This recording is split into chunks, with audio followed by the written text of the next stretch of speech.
My brothers and sisters, you are now watching the Gamer 2323, so just forget about the chores you're supposed to do. Put your feet up, get your Kool-Aid, fried chicken, popcorn, get whatever you may need. And I hope you enjoy the video.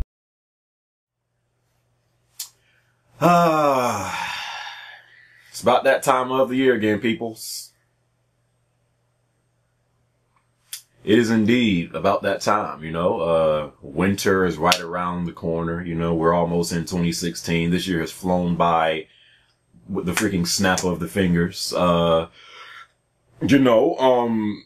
about that time to get a break off from school or, work or whatever and stay inside and spend time with the family, eat good food, or stay inside all day and play video games, man. It's the holiday season. Is that not the American dream?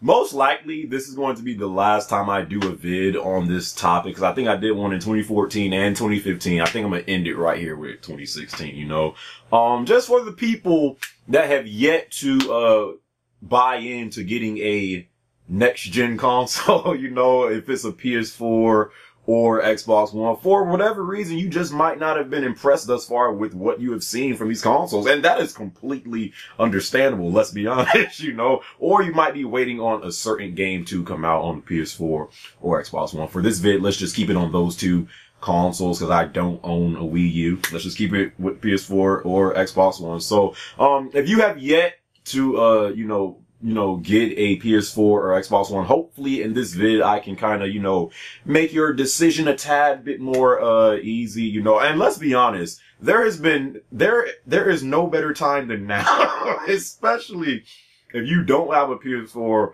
or Xbox One and you're thinking this is the year that you finally get, a PS4 or Xbox One. There is no better time than now. These bundles out here are crazy, especially for the Xbox One. If you're lucky, you can get an Xbox One, 2 controllers, 3 games, heck, maybe even free Xbox Live for $300. It is that crazy. It's that crazy. And they've dropped the price of the PS4. So these consoles have never been cheaper, and there have never been better bundles out for these consoles than now. So if you're thinking about getting a PS4 or Xbox One, hopefully I can help you. Again, there's no better time than now. Which one should you go with though? Should you go with that TrayStation 4, aka that Indie Station 4, or, by the way, I need a new controller, or that Jesus box, the Jesus box one. Hopefully I can help you in this video. And yeah, man, let's get into it. Which one should you go into 2016 with? That PS4 or that Xbox One?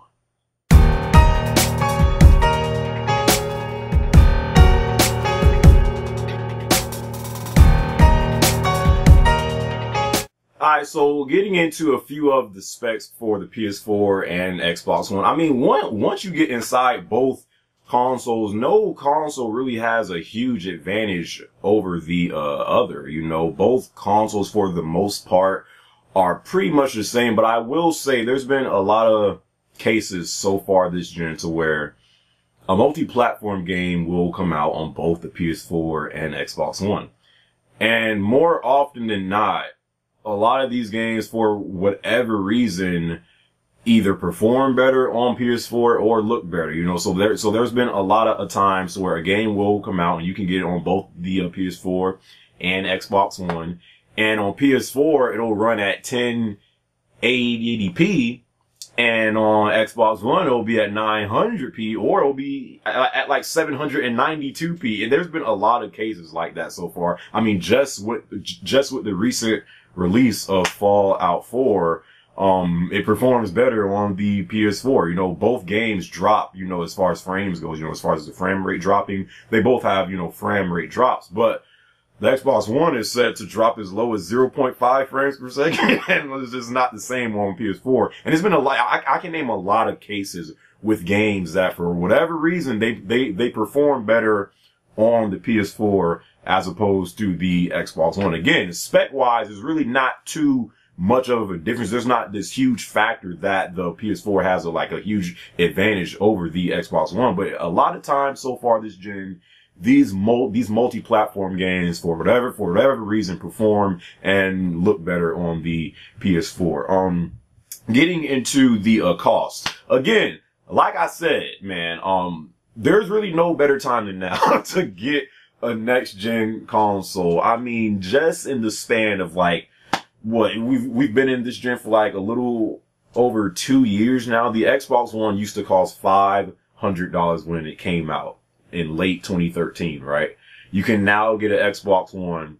Shoot, if you're lucky, you can get a Xbox One with two controllers and 2 games for $300. It's so crazy because in such a short time span, the Xbox One has had a $200 price drop. Now you say why? It's really just because of how the PS4 is completely destroying it in terms of sales, which I'm gonna get into after this.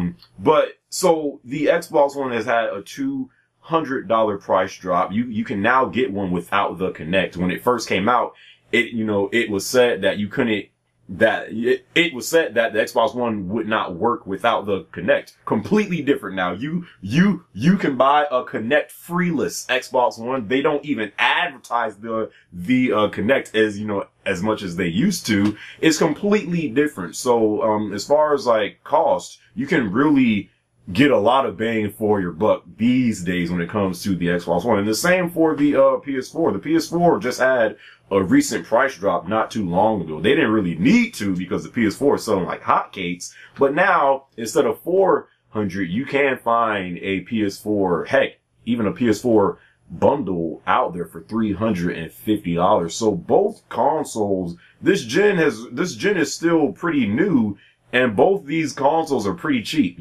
so it's good if you didn't get a next gen console when they came out, because you saved yourself a lot of money because these consoles, especially the Xbox One, has had a lot of price drops, so, but getting to the sales. So, the sales between the PS4 and Xbox One, I don't know the exact amount. All I know is Sony is destroying Microsoft in terms of sales. The PS4 somehow, when it has no games to play, being a indie station for, or a remaster station for, somehow, some way, this thing is selling like crazy. I think they said the way it's selling right now, it's on pace to outsell that of the PS2, their best selling console in history. And again, I will even admit the PS4 doesn't really have that many games of why it's selling the way it is. This thing is selling like crazy, and no one can really put a finger on why it's selling this much. I think who was it? Was it Shuhei Yoshida that said, I don't know why the PS4 is, I think it was him. So the PS4 is selling like crazy. And so you're probably asking yourself, okay, so why is the PS4, the go-to console this gen? It really goes back to how the Xbox One was at first. They made a lot of mistakes when the Xbox One first came out. They said some things, well, a guy that used to be there, Don Matrick, but he's not there no more. He said some things that really raised a lot of eyebrows at the time. When the Xbox One first came out, they were kind of almost trying to make it seem more of like an entertainment console, and then the games came second. There was a lot of things when the Xbox One first came out that a lot of people did not agree with. And after a while, Microsoft, they just had to give in, and then they started changing the Xbox One. Phil Spencer came in, and this guy has literally, he is the Xbox savior. Like, this guy has really made a lot of great decisions when it comes to the image of the Xbox One. So I personally think the reason why, cause you can't really tell me a solid reason of why the PS4 is outselling the Xbox One like this. Last time I checked, I think the PS4 was like at 20 something million and the Xbox One was like at 10 something million. That was the last time I checked it, but just know that the PS4 is like, is outselling the Xbox One. And I really just think it's due to, how the Xbox One was when it first came out. There are a lot of misconceptions about the Xbox One. If you're not really a hardcore gamer like that, you might still think it's the same case with the Xbox One when it first came out. That's not the case. This is they have changed so much about the Xbox One. It's almost a completely different console these days. But, you know, when they first came out, it seemed like Sony was for the gamer and Microsoft was just like, F the gamers. This is how it's going to be. And, you know, I really think that still plays a huge role today. I don't think people realize at that moment how much of a hole Microsoft put themselves in when the Xbox One first came out. And I personally think that still plays a role today why the PS4 is selling like crazy and Microsoft is doing doing all of these things to somehow get people into buying an Xbox One. I will not be surprised one bit if with all these Xbox One bundles you have out here currently, they will include a Thanksgiving turkey if need be. They will do it just to get people to buy into getting a Xbox One. The Xbox One, and when you're not comparing it to the sales of the PS4, the Xbox One is doing good.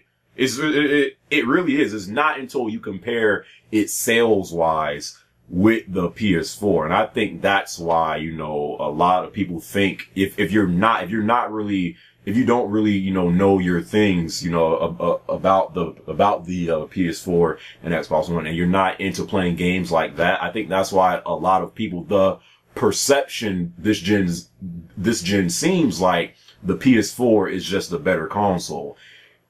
Is really all personal preference, you know. Again, these consoles don't really have a huge advantage over the other. It's just, and there's some differences, but that's just really what I think is going on so far this gen. So there are a lot of misconceptions about the Xbox One, but it's really because of Microsoft. It's how the Xbox One was when it first came out. I mean, so these are gaming consoles, right? So at the end of the day, what's most important to you is, okay, that's all cool and beans and stuff, but where can I get the best games at? Okay.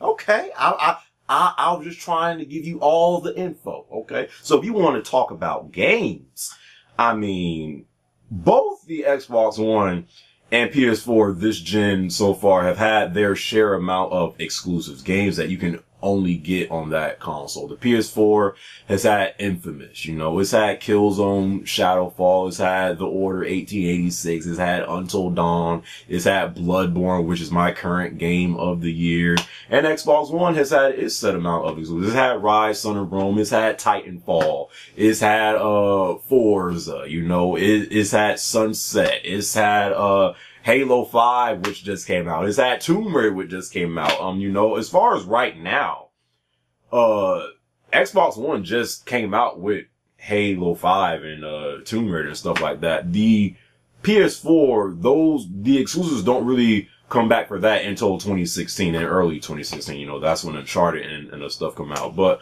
my point is both exclusives so far have had a set amount of exclusives, but so far this gen, a lot of them have fell short. That's really been the story this gen, where a lot of these games have been freaking hyped to the heavens, and when they come out, it's just like, no. I am disappointed in how this turned out. That's been like the story, so, you know, so far this gen.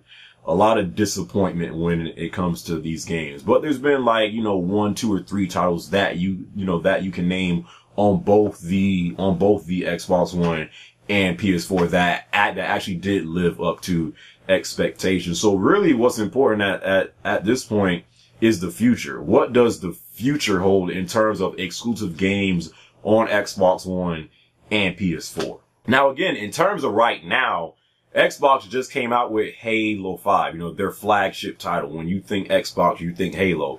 Rise of the Tomb Raider just came out. That's a timed exclusive. You won't be able to play that on PS4, I think, until late 2016. I think it comes out on PC in the beginning of 2016. But as far as on consoles, it's pretty much going to be on Xbox One for a full year, you know. And again, Sony, they're saving all of their stuff in 2016. So in terms of right now, the exclusives do look better on Xbox One. You know, you're still having games to play as far as exclusive wise on Xbox One. As far as the PS4, people are mainly playing multi-platform games for the most part.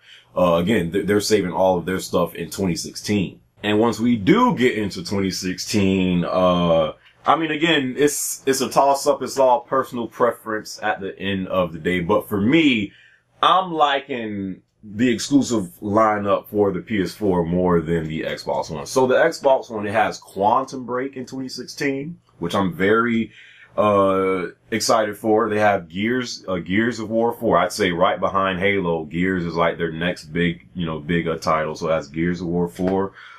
I'm gonna still leave Halo 5 on the list just because I know they're still going to market the crap out. They're gonna market the crap out of that game until Halo 6 comes out. Just because, again, it's their flagship title. It's their baby, you know. So I'm still leave that on the list. Scalebound, which I'm really liking, you know, how that looks so far, as long as they can fix that frame rate issue, which I think they will. Recore. Got that. Crackdown 3, etc. So the Xbox One, it does have some exclusives to look forward to in 2016. Now, PS4, No Man's Sky, Last Guardian, Uncharted 4, Street Fighter 5. I don't know why that's exclusive, but it is a exclusive this time around. Horizon, Ratchet and Clank, Hellblade, etc. You know, as far as the games that I like playing, I'm liking the lineup more of the PS4 going into 2016. That's not to say the lineup of the Xbox One is bad. It's not. It's just for the games that I like, I'm liking what I'm seeing with the PS4 going into 2016. So as of right now, I would have to say that the PS4, as far as exclusives go, it seems like the future is brighter on the PS4. Again, that's not me saying that the lineup for the Xbox One is bad. It's all personal preference. At the end of the day, you might not care about those games that I just said, but you might care about a few that, you know, that I said on the Xbox One. So at the end of the day, it's all personal preference, you know, but just know both sides have exclusives to look forward to. But for me personally, I'm liking how they look more on PS4, you know. But again, I mean, at the end of the day, again, there's a lot of misconceptions. I definitely will admit that there are a lot of misconceptions about the Xbox One, especially if you're not really paying attention to, you know, what's going on in the gaming industry like that. You might be confused of really what you're getting with the Xbox One. It's completely different today than how it first came out. You know, they've made a lot of improvements with the Xbox One. The freaking dashboard update just came out, which I'm so glad, because I could not stand how that dashboard looked like on the Xbox One. It just came out with, you know, with the new dashboard update. You know, both onlines are pretty good on both the PS4 and Xbox One. Sony has made a lot of improvements to PSN, going from PS3 to PS4. I think PSN online a year for the PS4 is $50, and Xbox Live is $60, you know. So I mean, they both have their pros and cons at the end of the day, but just know both provide good online experiences. Is there anything else I can talk about? The controllers, as far as the controllers go, both are great controllers. I would say that I prefer the DualShock 4 controller, the PS4 controller a lot more this gen as opposed to the Xbox One controller. Last gen, I definitely prefer the Xbox 360 controller as opposed to the DualShock 3. But this gen, I think this is one of their biggest improvements, their controllers. The DualShock 4 feels freaking amazing in your hand. That's not saying the Xbox One controller does not feel good. I just think the DualShock 4 feels better, you know. But again, I mean, both consoles are good. You're going to get your pros and cons with both consoles. These consoles are not perfect. You're definitely going to, you know, have those down times with the consoles, you know, but at the end of the day, both are good. And again, it's all personal preference. Which games are you looking forward to more playing? For me personally, I'm liking how the exclusives look more on PS4 going into 2016, you know, but I mean, that's really all I can say right now. I would say that the future is bright for both the Xbox One and PS4. 2016 looks really good if you're a PS4 owner, and it looks good if you're an Xbox One owner as well. And you know, if Microsoft keeps on making, you know, improvement after improvement, like the Xbox One, slowly but surely, it's becoming more and more appealing. Like it really is. They've made a lot of improvements, and you cannot deny that. They've made a lot of improvements to the Xbox One, you know, and again, there's no better time than now to buy a next gen console. You can get these things for really, especially if you're looking into buying an Xbox One, there's no better time. You can get one for $300 with like 2 controllers, like three free games. Shoot, you might even get a Thanksgiving turkey, you know, because they're trying everything to try to, you know, sell more to sell more of the Xbox One units and try to catch up with the PS4, you know. But at the end of the day, you really can't go wrong with neither. It's all about, you know, it's really all about the games. That's really why you buy a game console to play games. It's really all about which games can you only play on that console that you're interested in. For me, I have more interest in the games on PS4. For you, it might be different, you know. But hopefully I help you guys into, you know, kind of making your decision a little more easy into which one you should get going into 2016, the Xbox One or the PS4. Again, both have bright futures, but it's really all up to you, you know. So I hope you guys enjoyed this video. Man, I cannot wait for 2016 because I really think that's when next gen is really going to like really start to get better and better and better. It has been a slow start so far, but I think going into 2016 going forward is going to get better on both the PS4 and Xbox One, and that's good just if you're a gamer. So I hope you guys enjoyed this video. And which one are you going with in 2016? That PlayStation 4? Or that Jesus box?